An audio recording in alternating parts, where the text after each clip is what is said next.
Anita, I think ma'am has not yet joined. Yes, ma'am. Should we? Yes, no, no, no, she has joined. Just I saw her. Yes, ma'am. Hello.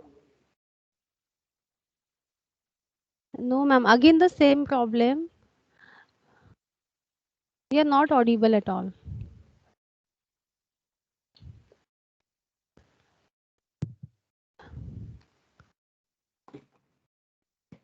Uh,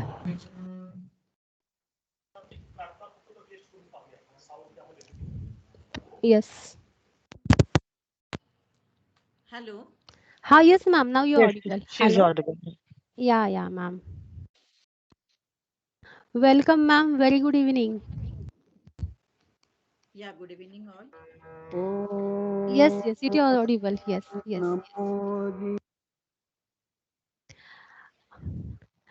Yes, Anita Rao, you can start. Yes, ma'am. Thank you.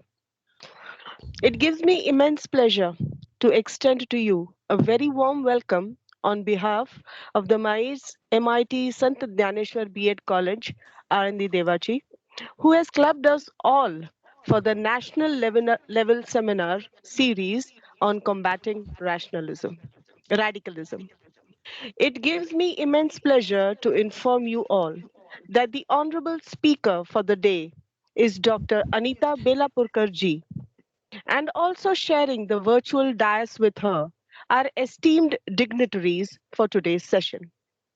I'm also extremely glad in welcoming our eminent teachers, my fellow student teachers, and all other guests for this event. At this moment, I would request you all to keep your mics on mute until asked for, and also the cameras in the off mode.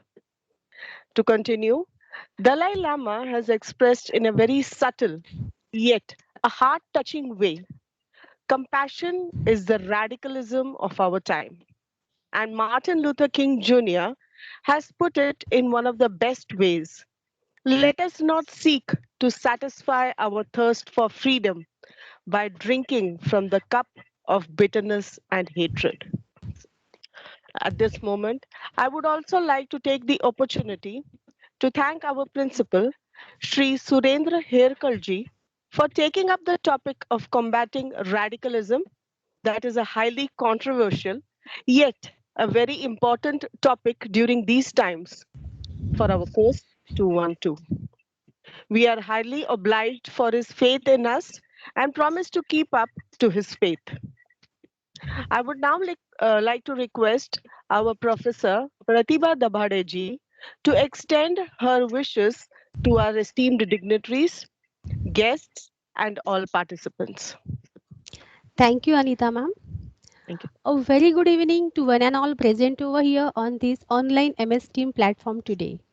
I am truly delighted to see numbers of participants from various sectors present here for this national level lecture series on combating radicalism. On behalf of Savitribai Phule Pune University Pune and MICE MIT Dnyaneshwar B.Ed College Alandi Devachi, I cordially welcome today's eminent speaker Dr. Anita Belapurkar ma'am, Principal HGM Azam College of Education Azam Campus Pune from bottom of my heart. It is an honorable moment for our college to have prestigious present in today's national level lecture series. I also welcome all the eminent police officers who are joined for this online lecture series. I welcome all the participants, including my dear student teachers, for this lecture series. Today's lecture series is organized under Aurora project. This project is is nothing but the collaboration of total 6 countries: India, Nepal, Czech Republic, Ireland, Romania, and Spain. My MIT is one of the biggest organizations in India who is working for world peace and combating radicalism. So once again, I welcome you, all of you, on 9th day of this online national level lecture series on combating radicalism. Once again, a very warm welcome to the renowned speaker, Dr. Anita Belapurkar ma'am, and all the participants who look out their valuable time and join us today to be a part of this online national level lecture series on combating radicalism. Thank you. Thank you, ma'am. Thank you for the wonderful words. I now request Professor Sri Vikas Tup Sundarji to please play the World Peace Prayer.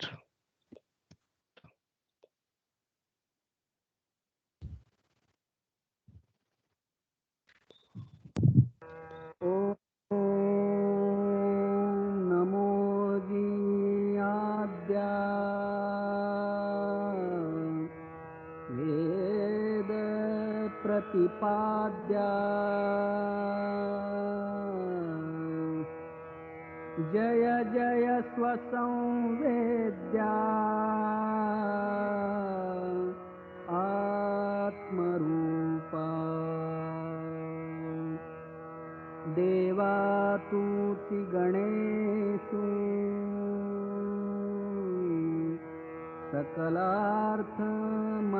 सकलार्थमतिप्रकाशु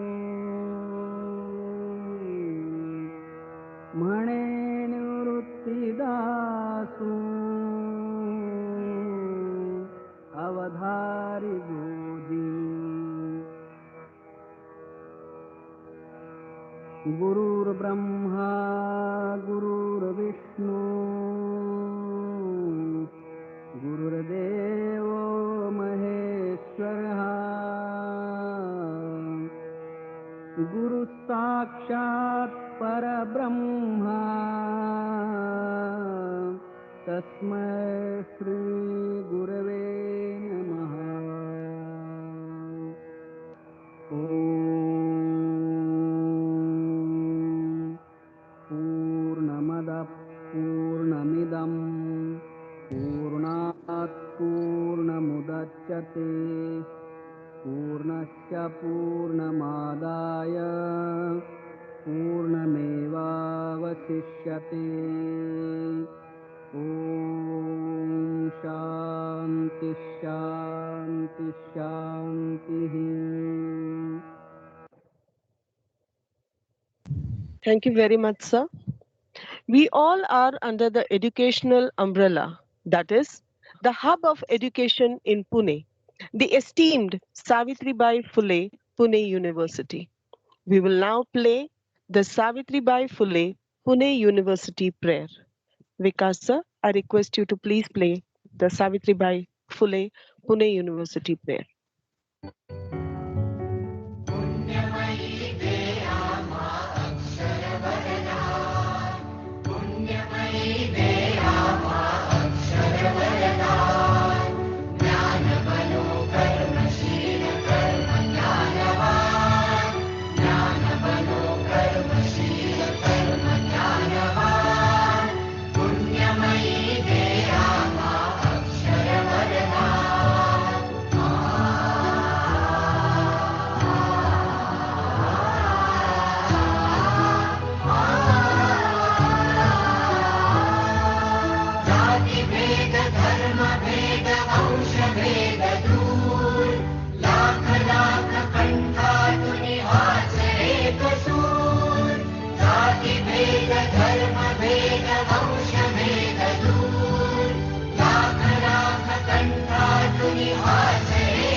पवित्र तीर्थ मानको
Thank you once again, sir. At this point, I now request Professor Pratibha Dabadeji to introduce our honorable speaker for the day, Dr. Anita Belapurkar. Over to you, Pratibha ma'am. Thank you, Anita Ramam. Once again, good evening, ladies and gentlemen. On the ninth day of the national level lecture series on the topic Combating Radicalism, I, Assistant Professor Mrs. Pratibha Dabhade Raisoni, it's great pleasure for me to introduce today's speaker, Dr. Anita Belapurkar ma'am. She is going to talk with us on the topic International Recommendation. On this occasion, I remember a great thought of my favorite leader, Dr. APJ Abdul Kalam. Confidence and hard work is the best medicine to kill the disease called failure. It will make you a successful person. Dr. Anita Belapurkar ma'am is a successful person in the teacher education field. Currently, she is the principal at HGM Azam College of Education, Azam Campus, Pune. Her educational qualification is MSc, MEd, SET in Education and PhD. In total, she is having 28 years of experience of teaching at UG, PG and PhD level in teacher education field. She is expertise in the various subjects and the subjects are educational psychology, inclusive education, education of children with special needs, recent trends in educational research, science education, mathematics education. It reflects wide area of her knowledge. Apart from this, she is also carrying some other responsibilities on her shoulder. Since 2003, she is program in charge and academic counselor for Indira Gandhi National Open University for the various courses that is B.Ed, MA, PGDHE, PGDEMA, PGDSLM, etc. Ma'am is a member of Board of Studies in Inclusive Education Board at Savitribai Phule University, Pune and St. Mira's Autonomous College, Pune. Yes, by doing research, teacher can take charge of their own professional development, and this is very true about ma'am because till date ma'am has presented and published more than 40 research papers and research articles in national and international journals. See it research guide at PG and doctorate level. Because of her eminent personality, she has invited as a resource person at state, national, and international conferences, refresher and orientation courses, and today as well, we have invited her as a resource person for this national lecture series on combating radicalism. I must say, today we have an outstanding personality with us. I thank Herkar sir for giving me honor to introduce such a eminent speaker, Dr. Anita Belapurkar ma'am. Ma'am, once again, on behalf of MICE MIT, Dnyaneshwar B.Ed College, Alandi Devachi, I hearty welcome you. Now I request Dr. Anita Belapurkar ma'am kindly grace today's session. Thank you. Thank you, Pratibha madam. First of all, I would like to thank the Principal Dr. Surendra Hirkar sir, the entire team of this B.Ed college, and of course, International Center, Savitribai Phule, Pune University, and the Project Aurora. Under this umbrella of Project Aurora only, we all are just conducting lot many sessions about innovative topics and what we can say contemporary issues particularly. And here we are to discuss about from this lecture series about combating radicalism, international recommendations about it. So I would just like to share my presentation. few minutes. I'm little bit new to these teams. I'm trying to this. It comes like share screen share, no? Yes, Pratibha, ma'am. Yeah, yeah, yes, ma'am. There is a arrow in upward direction. You Yeah. can just click on that arrow, Yes. Yes. and you can just share your desktop if you are if you are using the desktop. Yes.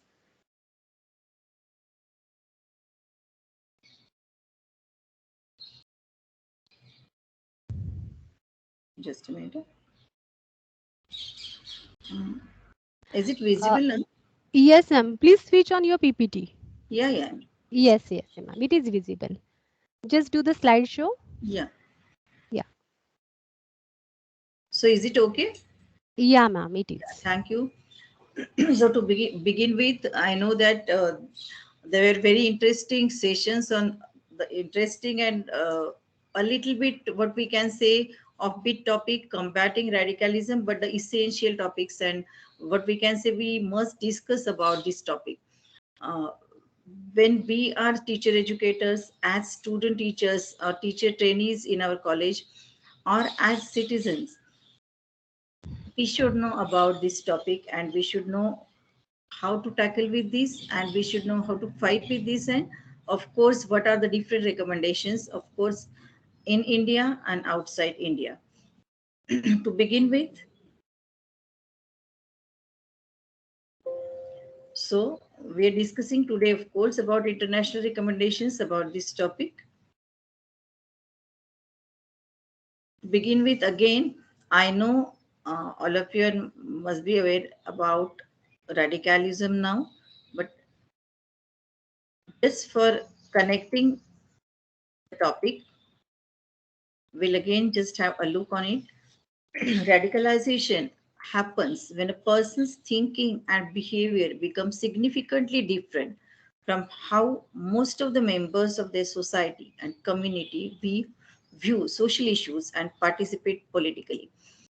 So once person's thinking or behavior start becoming radical, then what we in chemistry or in sciences we say radical, like positive, negative and all. So it gets attracted by a group of some different opinions and all. So it is something different from the societal view, or it is something different from community view. Only small numbers of people radicalize, and they can be from a diverse range of ethnic, national, political, and religious groups. As today we can see in our society, we could observe such groups, and because of that, what we can say the societal atmosphere is this. These groups are sometimes in a positive, but some many times they are disturbing the societal atmosphere, and they are having tremendous negative efforts many times on this. And extreme radicalism, then when we say, it may tend to extremism and all other forms of radicalization. We are not going to discuss it in detail, of course. So a process by which an individual or a group comes to adopt increasingly radical views in opposition to a political, social, or religious status quo. So whatever is normal, whatever is usually going on, these individual or the group of that individual is having some radical views about it. It can result in both violent and non-violent action. Then multiple separate pathways can promote the process of radicalization, which can be independent but are usually mutually reinforcing. So radicalism is a process, continuous process, and it may go to what we can say extremism later on. So we should fight, we should combat this type of radicalization or radicalism. Again, when we say, we can define it as a process by which people come to support terrorism and extremism, and in some cases, to then participate in terrorist groups. So that is the extreme form of radicalism or radicalization. It starts, and we can observe that adolescence or youth is the soft targets of these groups. And once you start thinking about some different views, once you start thinking about all these, that I'm not satisfied, and this unsatisfactory situation of mind may leads to radical views, and then you will be the soft target of the groups. So what to do about this? Coming to the point, there are, like for in India, we can observe many such groups, many such extremist groups. And again, I'm saying youth, even sometimes school going children, then adolescent, then college going students are the targets of these particular groups of extremists. And in India also, we are facing such challenges. So, globally talking about this, let's discuss some of the international recommendations. So, what to do for combating radicalism? Global Futures Forum, in one of its meetings held in Hague in 2007, this group of experts identified the following key drivers of radicalization for the coming years. In upcoming years, we are facing these challenges, and in upcoming years also, but these are the main, or what we can say, key drivers of radicalization, and we have to fight about this. Mass communication and propaganda. So, mass communication media, you can observe they are having extremist opinions about these things, and even you cannot think in a rational way sometimes. Western responses to radicalization. So, radicalization is not the process that is happening in our country, it's everywhere. And Western responses to radicalization in your own country, or Western responses about the radicalization, are the key drivers for this. Governance in target countries. So, whoever are the countries they are being a target, the governance in particular in that target countries is the key driver for that radicalization. Then Western dominance, both real and perceived. So Western dominance, again, you can observe Western dominance everywhere, and it is the main key driver of radicalization for the coming years. So one should consider this, and one should uh, find out some solutions for state to state tensions. Of course, in India, you can find in this state this type of political governance is there, in second state some more, in third state some more, apart from that central governance and all these things, and radical groups are there. So these tensions are one of the important key drivers of radicalization for the coming years, and these state to state tensions are day by day increasing. We are not in the previous situations now. Those situations are more and more challenging for us. Even not in our country, everywhere. Religion and its relationship to politics. Even you can observe how religion plays important role in politics, and how this important role that is being, what we can say, the ill effects of this type of um, relationship is the important key driver. In upcoming years, this is in contemporary as well as in future. Then government responsiveness about the civil, about the society, immigration and demographies. These are changing. Then us versus them identity, us versus them, we, them. So these identity politics. New ideologies are emerging. So ideologies are changing. These ideologies are affecting youth in a different way than it was previously. And resources. So scarcities of resources, for example, water. There will be scarcity of water in future in many of the countries. Then conflicts due to resources. Like for example, um, we can just observe about rise in or hike in the, um, what you can say, petrol, diesel. So all these types of resources, because of the scarcity of all these type of resources, conflicts will be there, and that will be one of the important key drivers for radicalization and violence. So when we say radicalization in its extreme limit, radicalization proceeds towards extremism. Again, extremism is right and left and all. So these are the key drivers of radicalization for the coming years. That's what Global Futures Forum in its meetings identified, and we should think about it in a very serious manner. And so various committees, various nations, and different, they put forth different policies. Policies recommend about combating radicalization, of which countering violent extremism and radicalization that lead to terrorism. So one of the what we can say efforts about it is ideas, recommendation, and good practices from OSCE region. Now, what is this OSCE? Is the logo, and let's have a look. It's Organization for Security and Cooperation in Europe.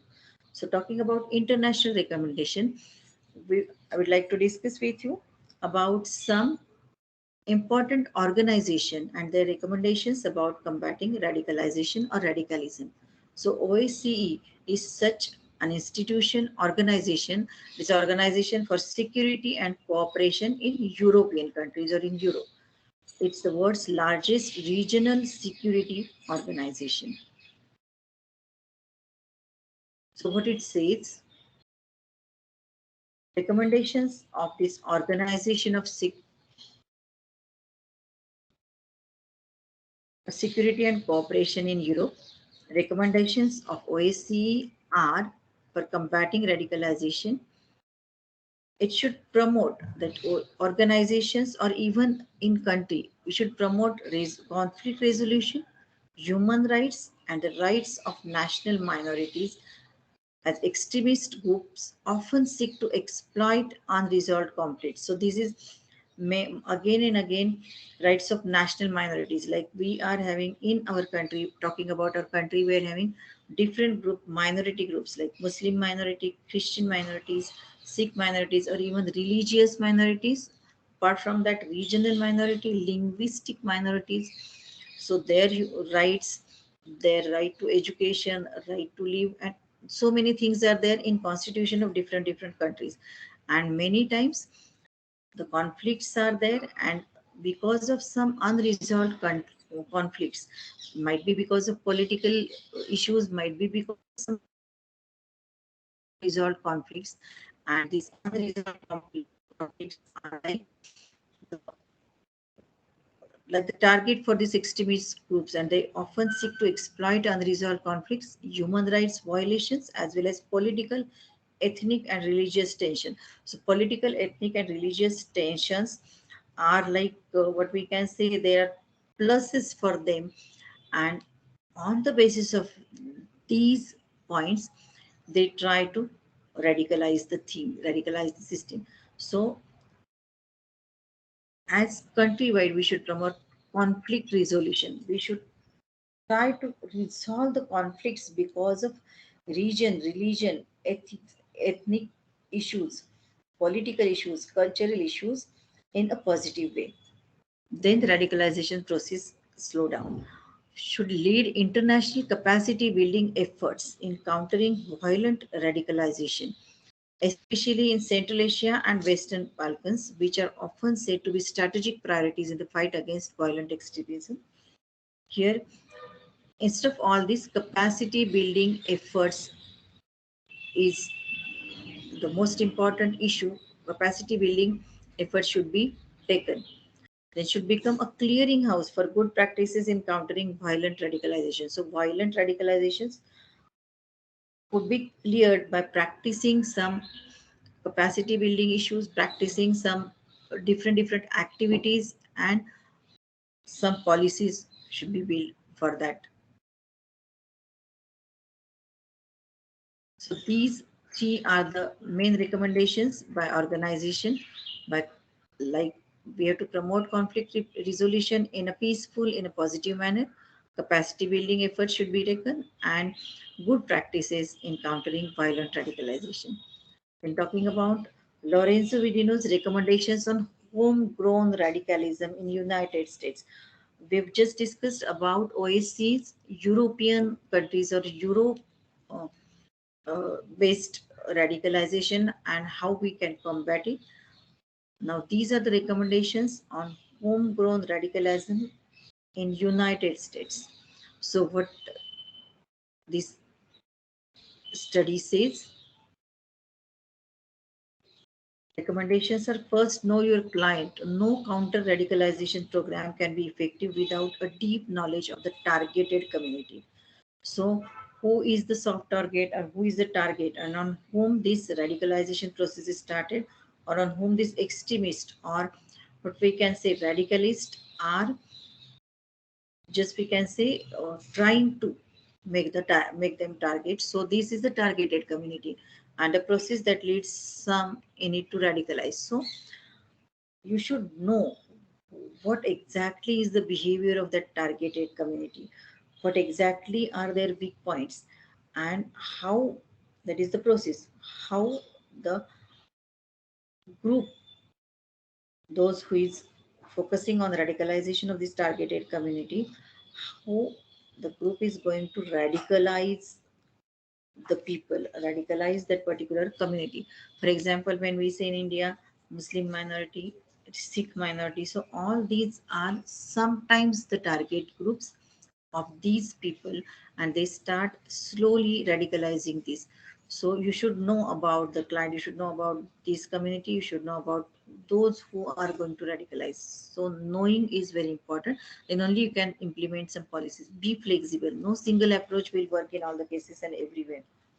So once suppose we decided how to combat with this, how to fight with this, how to minimize this process, how to slow down this process, and we are having some steps, but everywhere these steps, this plan may not work. So we should be flexible, and we should have some different approaches in different situations, in different cases. Then set clear metrics. It is imperative for a program to establish from day one what it seeks to achieve. So clear cut. So it should be goal oriented. We should have some objectives, and you are going to try, you are going to plan about what you exactly want to achieve. So you should have your own target, your own goal, and that should be there before starting the program or before starting your efforts. Then choose many partners. Of course, it's not a fight to be fought by a single uh, entity, single institution. It's you have to choose the partners of your similar views and having positive attitude about it. Then work at the local, see local level work is very important.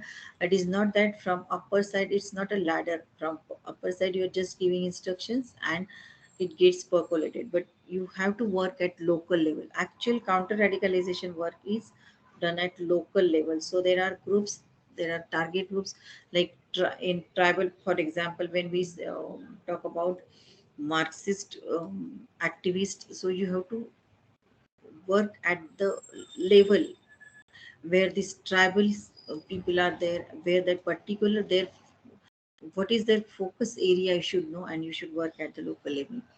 So in that way, in United States, if we talk about, we can easily first get, the first thing that comes in our mind is black and white.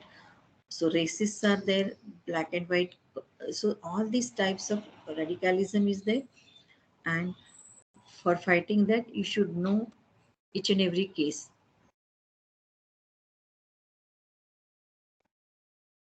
Then trained personnel are key.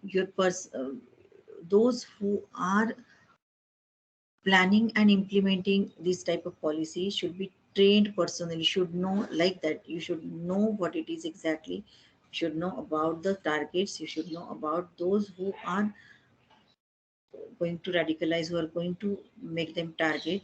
You should know the physical characteristics of that area.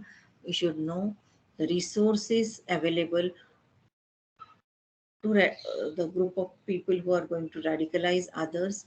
You should know all the strong points, weak points, plan, goal, all the things.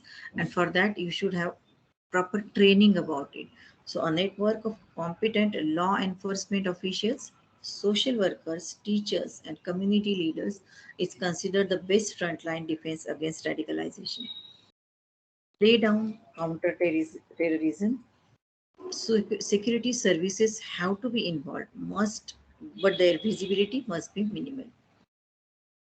Be open, consult with academics, civil liberties organizations, anybody with expertise. So trained expertise are important. Finding ways to empirically measure results might be the only way to manage external expectations and maintain. So after first cycle of the program, you should get a feedback. So the feedback or review of the program will tell you about the future success. Then policymakers must keep in mind that despite all the mistakes they are bound to make and the setback they will experience, a counter radicalization program is necessary component of a comprehensive counter terrorism strategy. So though there are some loopholes, though there are there are some setbacks, there are some loopholes, there are some mistakes made, but still you have to go further, you have to proceed further, and you have to have a comprehensive counter-terrorism strategy. So this is about what we can say recommendations on radicalism in United States. Talking about then Ellen Pressman from Public Safety Canada. Now, about Canada, he has summarized some of the factors thought to be relevant on the basis of analysis of various de-radicalization projects and the factors that we would like to discuss and we should think is according to her recommendations. Following factors should give importance as protective factors that should make vulnerable young people more immune to learn of terrorist groups. So going towards terrorism, going towards radicalization, extremism. Again, I'm repeating that young people, youth, adolescents are the soft targets. They are prone towards these. So are we have to make them more immune towards these groups. So the protective factors that we should use, we should give importance. These protective factors are de-radicalization, disengagement, and protection. So, what are these de-radicalization sub-factors? Let's have de-radicalization factors. So, radicalization, de-radicalization, de-radicalization of young people. The factors are rejection of rigid ideology, rejection of violence. So, we should give importance to rigid ideology. This should be done. This should be done. So, these are the things that are given in our religious books. These are the things that are being told to us by our ancestors. These are the things that are being told to us by our parents, grandparents, and all. And these are the things that is being told to us by our groups or group leaders. So this rigid ideology, and we have to follow. So there should be flexibility. Rejection of violence. So non-violence, it should be given more importance. Evidence of replacement of non-violent goals. So how we if we replace violence by non-violence, if we set up non-violent goals, so after setting these non-violence goals, what are the good effects of that? There should be some evidence that motivation to de-radicalize person. So for de-radicalization of that person, we should motivate to that. And this we've just discussed de-radicalization sub-factors. These are disengagement factors. This disengagement, see, this is low violence and high counter radicalization, de-radicalization, and disengagement. So disengagement factors are belief that violence is a failing strategy. So we should be able to success or we should be successful, or we should be able to do the orientation of youth or orientation of young people in such a way that they realize that, or they should realize that violence, there is no meaning in violence, it's a failing strategy. Then disillusionment with spiritual leadership. Again, spiritual leadership, exactly this Baba tells us is like that. That's why we have to follow this type of illusions should be thrown out of youth's mind, so that you are disengaging them from violence, you're disengaging them from such illusions. Then shifting ideology, so rigid ideology should be shifted towards flexible ideology, like then disillusionment with organization experiences. Suppose these youth are the parts of such extremist, terrorist, or radicalist organization. So, what are the experiences? So that these experiences, or there is impact of these experiences, impact of this organization on youth mind. So, it's the trained person's duty to try to minimize this and try to make them realize about these illusions. Grown away from movement. So these are disengagement factors. Violence is a failing strategy. Disillusionment with spiritual leadership, shift in ideology, disillusionment with organizational experiences, and grown away from movement. And the third is protective factors. So we are de-radicalizing, we are disengaging them. Now we have to protect them. So what are these protective factors? She said family influence relating to rejection of violence. So family, parents, or whoever it should influence positively and should tell them the importance of rejection of violence. Community public opinion moved away from support for violence. So public surveys, public opinion should be moved away from the support for violence. Change of vision of enemy and desired outcome. So what you what exactly, or who exactly is your enemy, and what is his desires, and how you are going to avoid these extremities. Reversal of social alienation, reversal non-violent views of significant others. So you should explain them about importance of non-violence, and therefore other resources or other people who have experienced the benefits of non-violence can share their thoughts and views. So non-violent views of significant others. So these are protective factors. So what we've just discussed are, according to her, that is Ellen Pressman, in Canada, de-radicalization, disengagement, and protection should be given more importance to make more immune their youth, their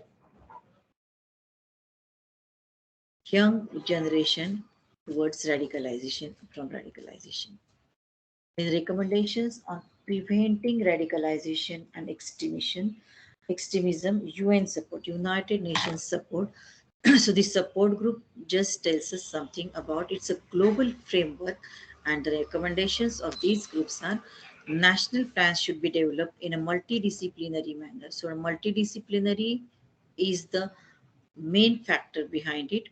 National plans should address the issue of foreign terrorist fighters as called for in Security Council resolution. National plans should dedicate funding for implementation by government and non-governmental entities and promote public-private partnerships. So such public-private partnerships and funding will be definitely help to groups which work on preventing radicalization and extremism. engage opposing parties and religious or regional actors earlier on and seek to forge international consensus so as to give regional and United Nations diplomacy the leverage that it needs to broker solutions and encourage individuals to leave violent extremist groups by developing programs that place an emphasis on providing them with educational and economic opportunities. So once they will get placed positively, they may leave violent extremist groups. So brainwashing of them, psychological counseling of them also is very important. But apart from that, educational and economic opportunities when we give them, when we encourage them, then they may leave violent extremist groups. Introduce disengagement, rehabilitation, and counseling programs for persons engaged in violent extremism. So once they leave this extremist group, you should introduce these programs. Disengagement is disengagement from these groups, but rehabilitation and counseling is very important. Provide access to justice for all and strengthen fair, effective, accountable, and inclusive institutions at our level. So you should, as a normal person, you should accept these because they're leaving these extremist groups now. Foster non-discriminatory basic service provision, ensure accountability for service delivery, and extend state services to remote areas and create an environment where entrepreneurship can flourish and societies can become more peaceful, just and inclusive. So include those who are living this. So inclusion will definitely be a solution according to UN support recommendations. Then promote the enjoyment of economic, social, and cultural rights. So economic, social, and cultural rights, once you'll give them, including through human rights based initiatives, it helps in eliminating the conditions conducive to radicalization. Then it again recommends that develop joint and participatory strategies, including the civil society and local communities, to prevent the emergence of violence. So, radicalization may lead to extremism or violent extremism. So, before that, as a prohibitory policy, you should include civil society and local communities for preventing this such type of violent extremism, emergence of violent extremism, of course. Support the establishment of regional and global frame networks for civil society, youth, women's organization, and religious leaders to enable them to share and good practices. So each and every religion teaches give and take. Religion always tells us peace, prosperity, but there are some factors, some social factors, some extremists that just gives the wrong direction to these. So if some religious leaders, women organizations positively shares such good practices and experience given by each and every religion, then it may lead to preventing emergence of radicalism. Support and enhance young women's and young men's participation in activities aimed at preventing violent extremism by prioritizing meaningful engagement mechanism. So national level, local level, global level, everywhere, you should make them aware, you should take participation of youngs. Integrate young women and men into decision making process. So decision making process, leadership, management, organizational success, all these skill development in young women and young men, integration of these skills, development of these skills in them may prevent radicalization. Include women and other underrepresented groups in national law enforcement and security agencies. And main is build the capacity of women and their civil society groups to engage in prevention and response efforts related to violent extremism. See, women role over here also is of very much importance. And educational programs, of course, are very important. Soft skills, critical thinking, digitalization is important over here. Then local authorities social and economic opportunities for them. But the main is private sector and other civil society should contribute. After that, reconciliation and reconstruction efforts from them. You have to create jobs for these people. You have to facilitate opportunities for them. You have to train them. And then if they leave it, if they leave such groups, rehabilitation of these people will be easy. Promote grassroots efforts to advance the values of tolerance, pluralism, and understanding. So, pluralism is of very much importance in combating radicalism as per UN recommendations, and tolerance towards all religions, tolerance toward all people, tolerance towards all types of attitudes and behaviors. Then encourage youth exchange programs within and among the member states. So youth should share their views. What is there in our state? What is there in your state, in your country? So this exchange of thoughts and views, exchange of culture, exchange of traditions will get a liberal attitude, will help in developing a liberal attitude in youth. So they start thinking divergently about each and every region, religion, their thoughts, their beliefs, their views, and it enhances cross-cultural understanding, and that support de-radicalization process.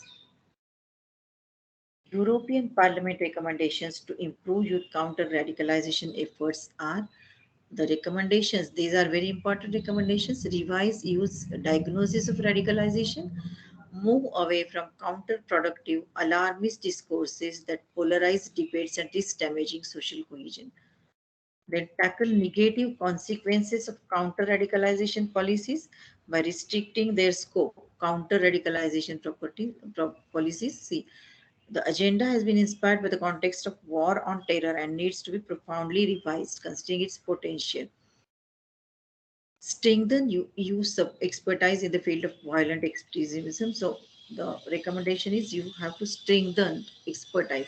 So EU expertise in this field should occur through the establishment of a European network with experts coming from large array of disciplines. Keep in check practices of online surveillance carried out in the name of counter radicalization. So these are some of the recommendations by European Parliament to improve youth counter radicalization efforts. And the one is Regional Academy of United Nations, RAUN,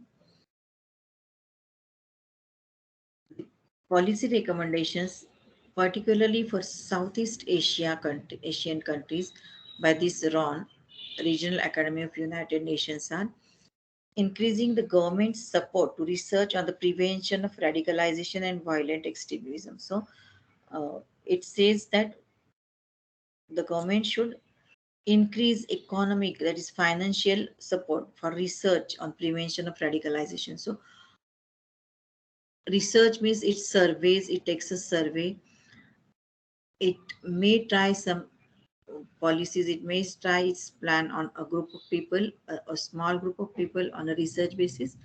It helps to prevent radicalization or not. So for that purpose, for that research, it needs, people need financial support, and that should be given by governments.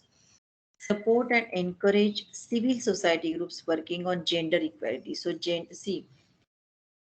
gender inequality may lead to radicalization. Again, it's a very important factor over here, and it should be eradicated at local level. So, civil society groups should support on this. It should that groups should arrange several programs on encouraging or supporting gender equality.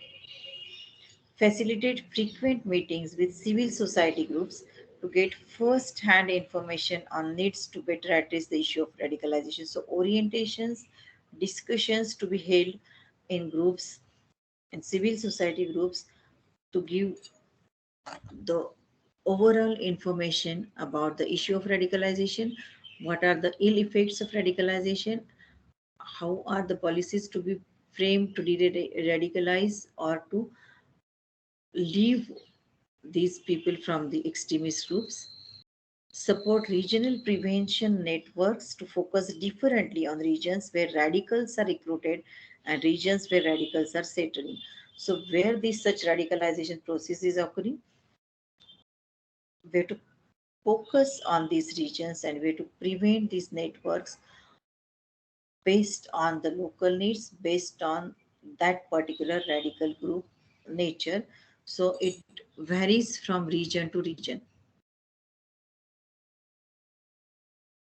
Then formulate and put forward a whole of society approach involving multiple stakeholders. So as we are the part and parcel of country, as we are the part and parcel of that particular region, we are the part and parcel of particular society, the whole factors of the society, each and every factor of the society should contribute in combating radicalization. So involving multiple stakeholders to displaying counter radicalization measures of the government and civil society sectors on national as well as international level, and provide trainings for religious leaders to advocate gender equality and empowerment of women. This is particularly for women.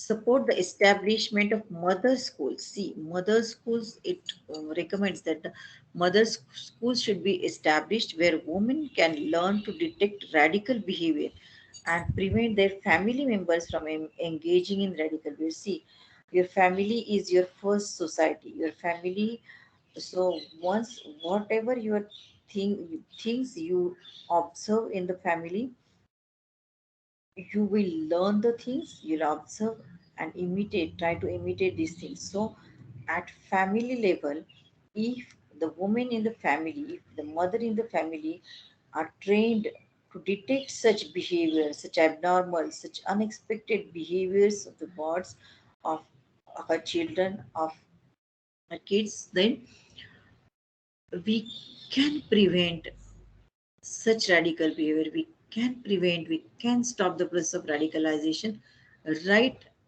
at the elementary step, right at the family stage. Provide platforms for women to create a space of exchange to share experiences and concerns about the prevent of radicalization. So always women are victims of radicalization. So in spite of that, we should train the women to identify the radical behavior and to fight against to prevent such radicalization that will be ultimately beneficial for them too. Then support trainings for the civil society about different interpretations of religious and historical narratives and enable individuals to detect radical signals. See, mass media, social media, when we say Facebooks, WhatsApps, Instagrams, there are good things about it, but there are very ill effects of such. So we must train the youth, we must train the children to interpret the messages in a rational way, rationally, so that these religious and historical religious narratives, sometimes the religious narratives going in an extreme way, we are able, or youth is able to detect what is right and what is wrong. So talking about this, we just discussed about internal recommendations by United Nations, by European countries, by State of Canada, by United States, by South Asian countries. And of course, once we start reading these, once we start realizing these, we realize that the radicalism process or radicalization, though it is different region wise, religion wise, at local level, at country level, but still the factors or radicalization process or radicalization proceeding towards extreme terrorism, extremism is very dangerous of mankind, and for the peaceful and constructive nature of society in future, these recommendations are of very much importance.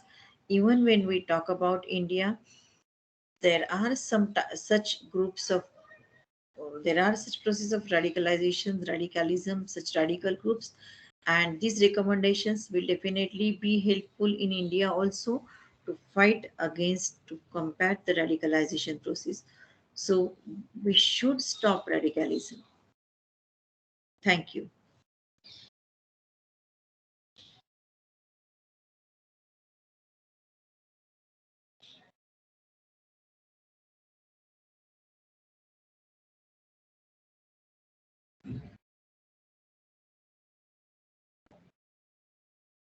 Hello. Yeah, so this is about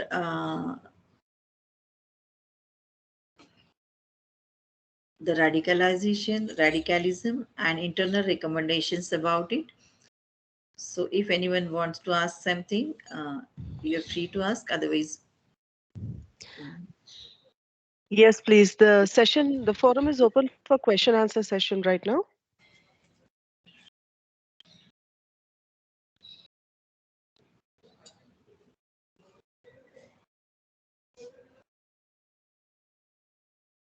yeah, hope I covered the aspects that's what are expected from the session. Thank Y- you. yes, ma'am.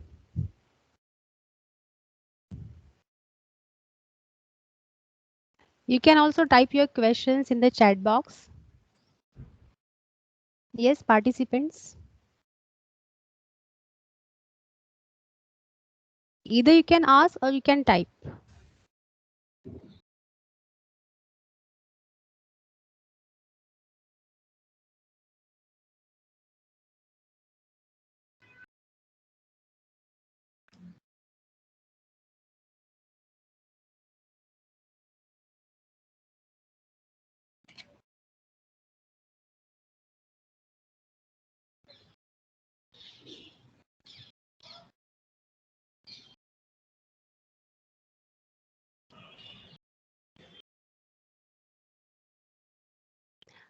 Anita Rao, ma'am.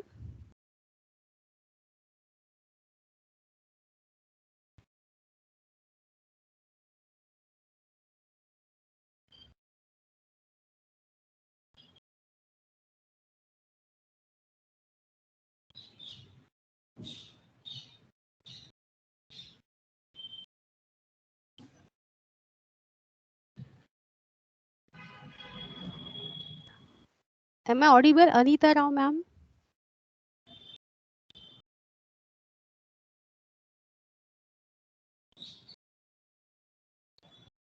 Yes, ma'am, you are audible. Okay, sir.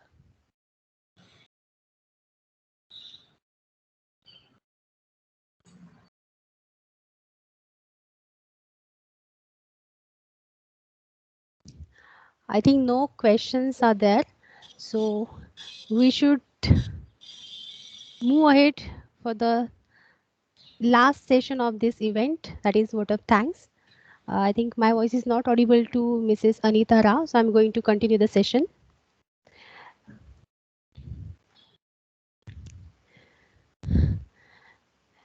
Ladies and gentlemen, and our most valued invited guest, once again, good evening, everyone. Now it's time to extend our gratitude. Yes, gratitude is the memory of our heart.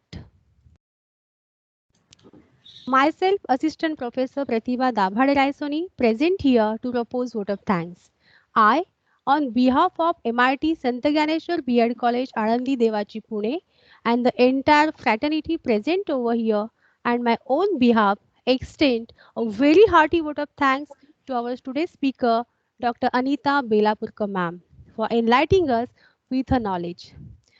Ma'am, today's lecture was full of knowledge and interesting as well. It gave deep insight into the topic, that is international recommendation, and also revealed some interesting facts about it.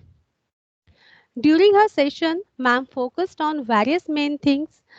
For getting connectivity with her topic, she has started with the basic concept of radicalism. Then she switched on challenge of radicalism in India, key drivers of radicalization, how radicalization proceeds towards extreme limit, ideas, recommendations, and good practices of OSEC, recommendations given by the same organization, Larenza Vidina's recommendations on homegrown radicalization in United States, Eileen Pressman from Public Safety factors summarized by Canada on the basis of various de-radicalization projects, disengagement and protective factors, recommendations on preventing radicalization and extremism, that was United Nations support, European Parliament recommendations to improve youth corner, etc., etc., etc. Ma'am, your words were really informative. I'm pretty sure that the whatever precious knowledge given by you, it will definitely help us today and tomorrow as well. Once again, I would like to thank Dr. Anita Belapurkar ma'am for taking out time from her busy schedule and enlightening us with her knowledge. Thank you so much, ma'am. I also extend my gratitude to the additional DIGs and police officers for showing enthusiasm in attending this national lecture series.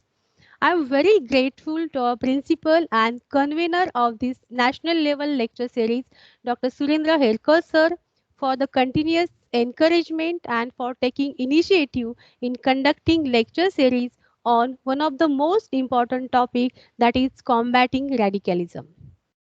I also wish to express my gratitude to the coordinator of this national level lecture series event, Assistant Professor Sanjay Shinde sir, for his efforts and ever support while organizing this great event. Effective organization of any event is only because of great teamwork. So here I would like to thank all my dear colleagues and non-teaching staff members for their constant support and cooperation. Dear participants, the success of the program is not possible without you. Last but not the least, I would like to thank all the participants of the Department of Defense and Strategic Studies from Savitribai Phule Pune University Pune, the Department of Dr. Babasaheb Ambedkar Studies Savitribai Phule Pune University Pune, teacher educators from different colleges, and my dear student teachers from MIT Dnyaneshwar B.Ed College Alandi Devachi Pune. Once again, I thank one and all. With the permission of our principal and convener of this national level lecture series, Dr. Surendra Helkar sir, now I declare today's session is over. Thank you so much.